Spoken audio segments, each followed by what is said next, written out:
السلام علیکم ورحمۃ اللہ وبرکاتہ۔ وعلیکم السلام ورحمۃ اللہ تعالی وبرکاتہ۔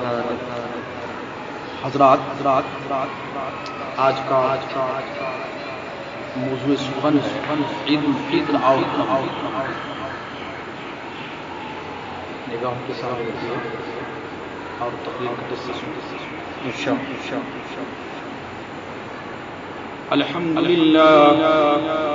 الحمد لله رب العالمين والعاقبة للمتقين والصلاة والسلام على رسوله سيد المرسلين وعلى آله وأصحابه أجمعين، أما بعد فأعوذ بالله من الشيطان الرجيم، بسم الله الرحمن الرحيم، قل بفضل الله وبرحمته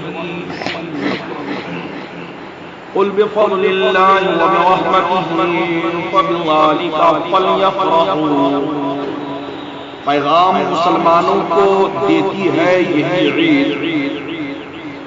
سماعت کریں کہ پیغام مسلمانوں کو دیتی ہے یہی عید، ہوتی ہے ہر ایک میں ایمان کی تجدید۔ بے شک سبحان اللہ۔ وہ دن ہے مسلمانوں کے لیے عید سے بڑھ کر، وہ دن ہے مسلمانوں کے لیے عید سے بڑھ کر، جس روز کرے عمل نیک کی تمہید۔ بے شک سبحان اللہ۔ ایک مرتبہ خلوص و محبت کے ساتھ جھوم کر درود شریف پڑھیے۔ اللہم صلی علی سیدنا مولانا محمد وسلم، صلی علیہ وسلم وسلام علیک یا رسول اللہ صلی اللہ تعالی علیہ وسلم۔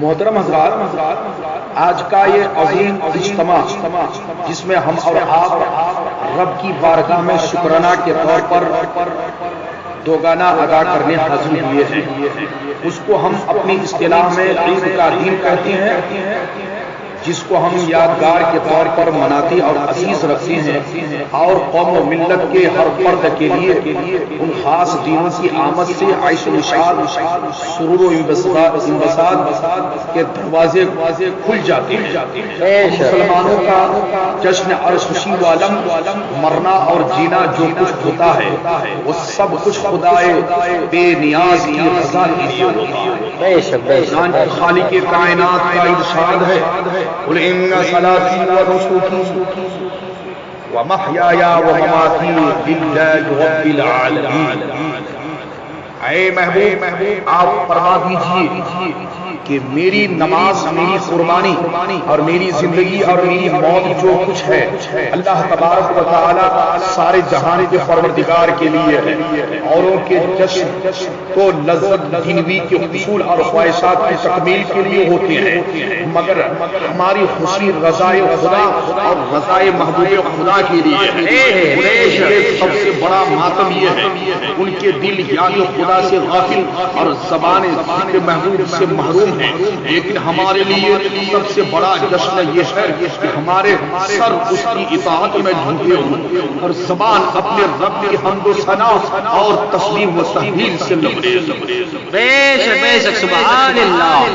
غلام مصطفیٰ بن کر سب بک جاؤ مدینہ میں، غلام مصطفیٰ بن کر سب بک جاؤ مدینہ میں، محمد نام کے سودا سے بازار ہو جائے۔ بے شک پیارے اسلامی بھائیو، تاجدار مدینہ، سرور قلب سینہ جناب محمد رسول اللہ صلی اللہ علیہ وسلم رمضان شریف کے بارے مہینہ کے متعلق ارشاد فرماتے ہیں، اس ماہ کا پہلا عشرہ رحمت، دوسرا مغفرت اور تیسرا عشرہ جہنم سے آزادی کا ہے۔ معلوم ہوا کہ اگر گزرا ہوا ماہ رحمت و مغفرت اور جہنم سے نجات کا اور عید الفطر کا دن بارگاہ رب العزت میں شکر ادا کرنے کا ہے، حضرات عید الفطر کے روز خوشی کا اظہار کرنا سنت قرار دیا گیا ہے، اس لیے ادائے سنت کی نیت سے ہمیں بھی اللہ تبارک و تعالیٰ کے فضل و کرم پر خوشی کا اظہار کرنے کی ترغیب خداوندی قدوس کا سچا و پکا کلام دے رہا ہے۔ چنانچہ ارشاد ربانی ہے، قل بفضل اللہ وبرحمتہ فبذلک فلیفرحوا، تم فرماؤ اللہ رب العزت ہی کے فضل اور اسی کی رحمت اسی پر چاہیے کہ خوشی کرے۔ درود پاک پڑھیں، اللہم صلی علی سیدنا محمد وسلم، صلی علیہ وسلم علیہ یا رسول اللہ، صلاۃ و سلام علیک یا رسول اللہ یا حبیب اللہ صلی اللہ تعالی علیہ وسلم۔ حضرات، پیغام آپ نے کبھی غور کیا عید جو ہر سال ہمارے لیے خوشیوں کی سوغات لے کر آتی ہے وہ ہمیں کیا پیغام دیتی ہے؟ پیغام مسلمانوں کو دیتی ہے یہی عید ہوتی ہے ہر ایک میں ایمان کی تجدید، بیشک ہے مسلمانوں کے لیے عید سے بڑھ کر اس روز کرے عمل نیک کی تمہید۔ بیشک شام سے قبل اہل مدینہ سال بھر میں 2 عیدیں مناتے تھے، اسی روز ہر اونچا وہ بازار میں مکروہ فریب تکبر و غرور، جہاں وہ حسبت دولت و ثروت کی نمائش کی جاتی تھی، زناکاری، عیش بازی اس دن عام کی جاتی تھی۔ انہیں عیدوں کے متعلق حدیث شریف میں آتا ہے لہم یومان یلعبون فیہما، یعنی ان کے یہاں 2 دن مقرر تھا جن کو وہ کھیل کود میں گزارتے تھے، لیکن نہ دل میں روحانیت تھی، نہ زہد و تقویٰ، نہ خشوع و خضوع، اور نہ ہی رضا الہی کا جذبہ تھا، محض نفسانیت تھی، جیسا کہ موجودہ دور کے کافروں اور مشرکوں کے اندر دیکھا جا سکتا ہے۔ دین اسلام دین فطرت ہے اور وہ فطری باتوں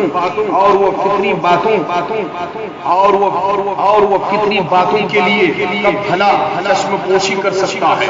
چنانچہ بخوشی عزت کیف و سرور کا اظہار کرنے کی خاطر مسلمانوں کے لیے سال میں 2 دن رکھے ہیں، یہ جو عیدین کے نام سے یاد کیے جاتی ہیں، ایک عید الفطر یعنی رمضان المبارک کے روزہ کے بعد شکر ادا کرنا، دوسری عید الاضحیٰ سنت ابراہیم علیہ السلام ادا کر کے قربانی کی یاد تازہ کرنا، اس عظیم الشان قربانی کی یاد تازہ کرتی ہے جو آج سے تقریباً 4000 سال قبل صحرائے عرب میں خدا کے ایک برگزیدہ بندے اور نبی حضرت ابراہیم علیہ السلام نے رضا الہی کے لیے اپنے نور نظر لخت جگر حضرت اسماعیل علیہ السلام کو اپنے ہاتھوں سے قربان کیا۔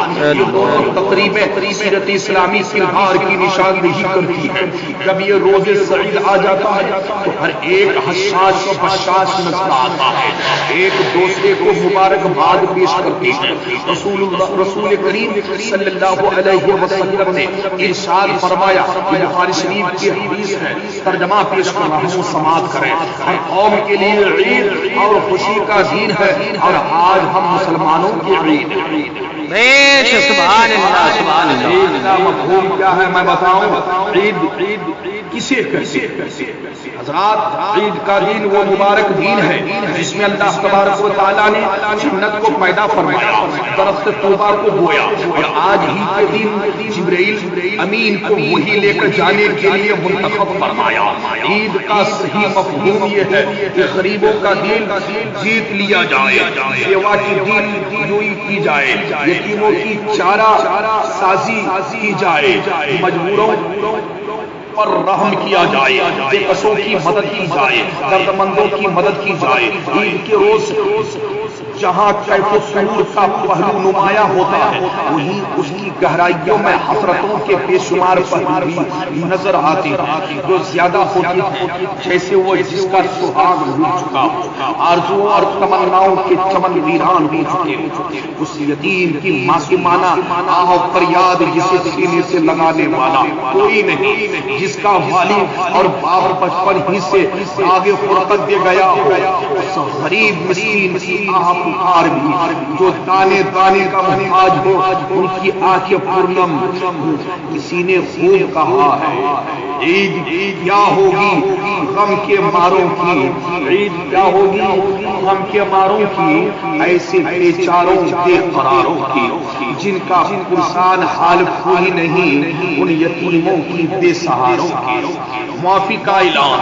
حضرات گرامی، اللہ تبارک و تعالیٰ کا ہم پر کرم بالائے کرم ہے کہ اس نے ماہ رمضان المبارک کے بعد ہی عید الفطر کی نعمت عظمیٰ سے ہم کو سرفراز فرمایا۔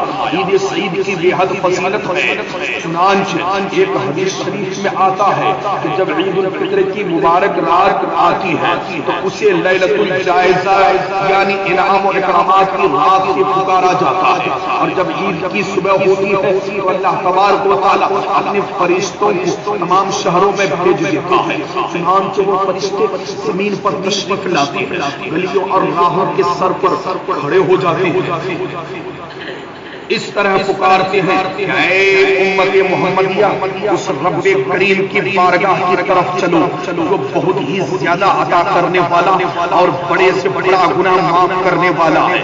پھر اللہ تبارک و تعالیٰ اپنے بندوں سے یوں مخاطب ہوتا ہے، اے میرے بندو مانگو کیا مانگتے ہو، تیری عزت و جلال کی قسم آج کے روز نماز عید کے اجتماع میں اپنی آخرت کے بارے میں جو کچھ سوال کرو گے وہ پورا کروں گا، اور جو کچھ دنیا کے بارے میں مانگو گے میں بھلائی کی طرف نظر فرماؤں گا۔ میری عزت و جلال کی قسم جب تک تم میرا لحاظ رکھو گے میں تمہاری خطاؤں پر پردہ پوشی فرماتا رہوں گا۔ میری عزت و جلال کی قسم میں تمہیں حد سے بڑھنے والوں میں سے یعنی مجرموں کے ساتھ رسوا نہ کروں گا۔ لہٰذا اپنے گھروں کی طرف مغفرت یافتہ لوٹ جاؤ، تم نے مجھے راضی کر دیا اور میں بھی تم سے راضی ہو گیا۔ سبحان اللہ، بے شک، سبحان اللہ، سبحان اللہ۔ اور فرمائیں عید الفطر کا دن کس طرح اور کس قدر اہم دن ہے۔ اس دن اللہ تبارک و تعالیٰ کی رحمت نہایت جوش میں ہوتی ہے اور دربار خداوندی سے کوئی سائل مایوس نہیں لوٹایا جاتا۔ ایک طرف اللہ رب العزت کے بندے اس کی بے پناہ رحمتوں اور بخششوں پر خوشیاں منا رہے ہیں، اور دوسری طرف مومنوں پر کرم نوازیاں اور بے انتہا برکات کا نزول ہوتا ہے۔ ہم لوگ صرف نئے نئے کپڑے پہننے اور لذیذ غذا کھانے تناول کرنے کو عید سمجھے بیٹھے ہیں، جبکہ عید کا مفہوم یہ ہرگز نہیں ہے کہ نئے نئے کپڑے پہن کر عید گاہ جائیں اور لذیذ کھانے کھائیں، بلکہ عید کا صحیح مفہوم یہ ہے کہ خوف الہی کا جذبہ پیدا کیا جائے۔ صحیح فرمایا، یعنی عید اس کی نہیں جس نے نئے نئے کپڑے پہنے، بلکہ عید تو اس کی ہے جو عذاب الہی سے ڈر گیا۔ اے ایمان والو اور سرکار علیہ السلام کی محبت سے سرشار دیوانوں، سچی بات تو یہ ہے کہ عید دراصل خوش بخت مسلمانوں کے لیے انہوں نے ماہ محترم رمضان المبارک کو روزوں نمازوں اور تلاوت قرآن میں گزارا۔ عید ان کے لیے اللہ تبارک و تعالیٰ کی طرف سے مزدوری کا دن ہے۔ ہمیں تو اللہ تبارک و تعالیٰ سے ڈرتے رہنا چاہیے، کیا محترم مہینے کا ہم حق ادا نہ کر سکے۔ حضرت فاروق اعظم کی عید سماعت کیجیے۔ اللہ اکبر۔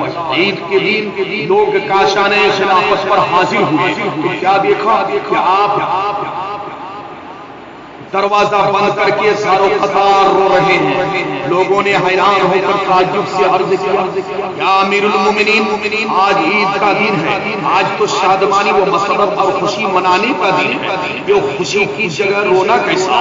آپ نے آنسو پوچھتے ہوئے ارشاد فرمایا، ھذا یوم العید و ھذا یوم الوعید۔ اے لوگوں، یہ عید کا دن بھی ہے اور وہ عید کا دن بھی ہے۔ آج جس کے نماز روزے مقبول ہو گئے بلا شبہ اس کے لیے عید کا دن ہے، لیکن آج جس کی نماز جس کا روزہ مردود کر کے اس کے منہ پر مار دیا گیا ہو، اس کے لیے تو آج وہ عید کا دن ہے، اور میں تو اس خوف سے رو رہا ہوں کہ یعنی مجھے یہ معلوم نہیں کہ میں مقبول ہوا ہوں یا رد کر دیا گیا ہوں۔ اللہ اکبر، ذرا سوچو کہ فاروق اعظم، وہ فاروق اعظم جن کی مدنی تاجدار نے اپنی حیات ظاہری میں ہی جنت کی بشارت عنایت فرما دی تھی، تو کیا ان کا روزہ مقبول نہ ہوگا؟ بے شک مقبول ہے، مگر خوف خداوندی کا آپ پر اس قدر غلبہ تھا کہ سوچ کر تھرا رہے تھے کہ نہ معلوم میری اطاعت قبول ہوں گی یا نہیں۔ گرامی ایک یقین تھی، ہمارے آقا حضور مصطفیٰ رحمت العالم صلی اللہ تعالی علیہ وسلم آپ کی رحمت سے کوئی بھی محروم نہیں، آپ کی رحمت سے کوئی محروم نہیں رہا۔ ہمارے سرکار غربا و مساکین اور یتیموں کی طرف نظر خاص رکھتے اور ہر طرح ان کی دلجوئی فرمایا کرتے تھے۔ چنانچہ موقع کے مناسبت سے تاریخ کا ایک ایسا واقعہ پیش کرتا ہوں جس سے اہل ایمان کی دلوں میں روشنی پیدا ہو جائے اور ہم اپنی عید کی خوشی میں ان یتیموں کو شامل کر لیا کریں جس کے سر سے سایہ ادھری اٹھ گیا۔ چنانچہ ایک مرتبہ کا واقعہ ہے، ہمارے آقا رحمت عالم صلی اللہ علیہ وسلم نماز کے لیے نکلے تو دیکھا کہ بہت سے بچے کھیل رہے ہیں، لیکن انہی میں ایک لڑکا کنارے بیٹھا رو رہا ہے اور اس کے بدن سے کپڑے بھی پرانے ہیں۔ سرکار اس بچے کے قریب گئے اور فرمایا، اے بچے کیوں رو رہے ہو اور دیگر بچوں کے ساتھ تم کھیل کیوں نہیں رہے ہو؟ وہ بچہ جو سرکار اقدس مصطفیٰ علیہ السلام کو پہچانتا نہیں تھا کہنے لگا، مجھے چھوڑ دیجئے، مجھے چھوڑ دیجئے، میرے باپ پلا گزرا، یعنی جنگ میں نبی مکرم صلی اللہ علیہ وسلم کے ہمراہ گئے اور شہید ہو گئے، پھر میری ماں نے دوسری شادی کر دی اور دونوں مل کر میرا تمام مال کھا گئے، بعد میں مجھے گھر سے نکال دیا گیا۔ میرے پاس کھانے پینے کا سامان ہے، میرے پاس کھانے پینے کا سامان ہے، نہ کپڑا کہ میں پہنوں اور نہ مکان ہے کہ میں سر چھپا سکوں۔ چنانچہ آج جب میں نے ان بچوں کو نئے کپڑے پہنے اور خوشیاں مناتے دیکھا تو میرا غم تازہ ہو گیا اور گزرا ہوا زمانہ مجھے یاد آ گیا۔ کاش آج میرا باپ ہوتا تو مجھے نئے کپڑے اور لذیذ کھانے میسر ہوتے۔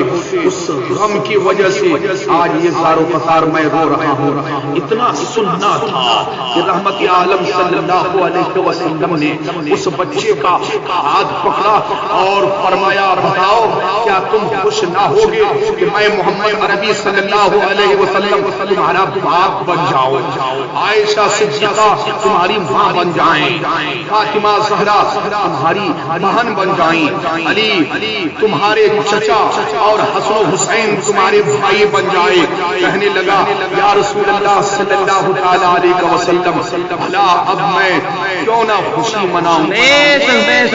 نعرے تکبیر، نعرے رسالت، نعرے رسالت۔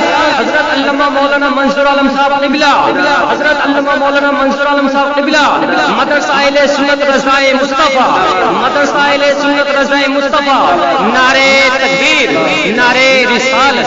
کھلا ہوا ہے کرم بندہ پروری کے لیے، کھلا ہوا ہے کرم بندہ پروری کے لیے، کشادہ دامن رحمت ہے ہر کسی کے لیے۔ بے شک آئے وہ جہاں صلی اللہ علیہ وسلم اسے گھر لے گئے اور اس بچے کو عمدہ کپڑا پہنایا، اچھا کھانا کھلایا اور خوش کر کے بھیج دیا۔ اب وہ خوشی سے گھومتا ہوا بچوں کے بیچ آ کر کھیلنے لگا۔ بچوں نے دیکھا تو پوچھا کہ تم تو ابھی رو رہے تھے، کیا ہوا کہ ابھی خوش ہو گئے؟ کہنے لگا، میں تھوڑی دیر پہلے بھوکا تھا، اب آسودہ ہو چکا ہوں، ننگا تھا، اب لباس زیب تن کر چکا ہوں، اور یتیم تھا، اب کونے کونین کے دولہ محمد عربی علیہ السلام خدا صلی اللہ علیہ وسلم میرے باپ بن گئے ہیں اور عائشہ صدیقہ ماں بن گئی ہے، فاطمہ میری بہن بن چکی ہے، حضرت علی میرے چچا ہو چکے ہیں اور حسن و حسین میرے بھائی بن گئے ہیں۔ میں بے حد خوش ہوں یہ سن کر تمام بچے کہنے لگے اے کاش ہمارے باپ بھی اس غزوہ میں کام آ چکے ہوتے تو یہ اعزاز سرمدی ہم بھی حاصل کر لیے ہوتے۔ چنانچہ روایت ہے کہ وہ بچہ سرکار عالم علیہ السلام کی ظاہری حیات ظاہری تک آپ کے زیر کفالت رہا۔ جب سرکار علیہ السلام نے پردہ فرمایا تو وہ روتا ہوا سر پٹکتا ہوا باہر نکلا اور کہتا تھا کہ آج میں یتیم ہو گیا، اب میں السلام علیکم